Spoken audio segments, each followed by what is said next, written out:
И вот объясните мне, пожалуйста, дури тупой, да, на кой черт считают их голоса и вообще их мнение, вот таких вот недоразвитых. Я просто по-другому никак не скажу. Приезжая в город, да, там, допустим, в наш город, или вот в Алматы, в Кустанай, они даже не отдупляются, куда они приезжают. Они просто орут «наша земля», как те индейцы. И пошли, блядь.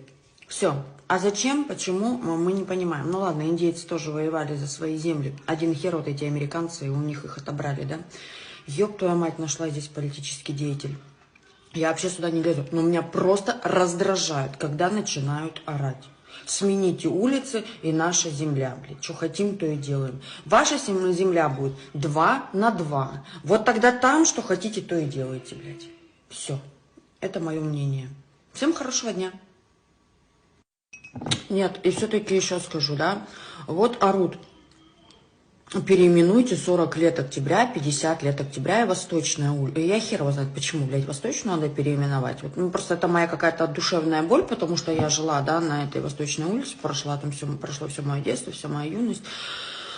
Ой, там жили мои бабуля, дедуля, они также геологи, да, у меня были. Бабуля у меня геолог, вообще такой очень с большим стажем и уважаемый человек была. И какого хера должны переименовывать улицу Восточную, где они получали квартиру за свой труд. Ну так вот. Вот даже вот эти люди, они не понимают, да, что ну, вот, собираются строить новые районы, микрорайоны. Нахрена только они нужны, да? Ну называйте там, пожалуйста, вот эти новые красивые улицы новыми названиями. Қайырлы күн болсын, ассалаумағалейкум бауырлар, армысыздар, аман болыңыздар. Біздер осы Қостанай облысы Рудный қаласында осыдан 3-4 ай бұрын үстінде көшенің аттарын қазақша аударамыз, көше аттарын ауыстырамыз деген үмітте болдық. Бірақ өзге ұлт өкілдері қарсы шықты. Неліктен? Ол белгісіз. Енді былай қарсы шығып қойған ештеңе емес. Бір Инна деген орыс азаматшасы бұл тұрақта бүкіл қазақты балағаттайды. Енді оны айтпайтын сөз жоқ. Жерден болып жерге салады. Енді бұл қазақтарға жер қайдан? Өздеріңізді үй керек болатын болса, көше керек болатын болса, шығыңдар да мына жақтан жер салып алыңдар да үйлердің аттарын қоя беріңдер. Біздің исторический аттарымызға тимеңдер дейді. Қара. олардың исторический аттары, жерлері солар екен.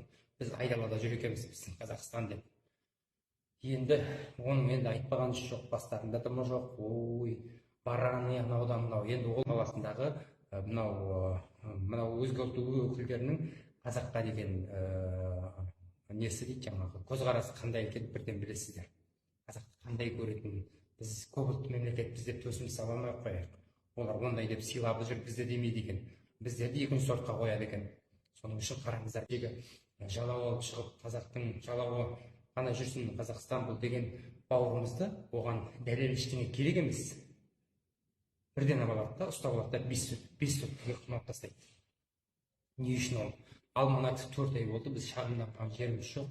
Прокуратураға да, сотқа да жазып жатырмыз, бірақ дәлел керек, нақты дәлел керек дейді. Әлі жүріп тайраңдап. Ішім күйеді оны көрген кезде. Қазақстан көп ұлтты мемлекет емес. Қазақстан ол моноұлтты мемлекет. Қазақстанда бір ғана ұлт бар. Ол қазақ ұлты. Қалғандардың бәрі диаспора және этнос өкілдері. Ешқандай диаспора және этнос өкілдері көшенің атауларының қазақшалануына қарсы құқықтары жоқ. Кезінде көшелердің бәрін орысша атаулар қойған кезде қазақтардан сұрамаған. Вот енді біз көшелердің барлығын міндетті түрде қазақшалау керекпіз.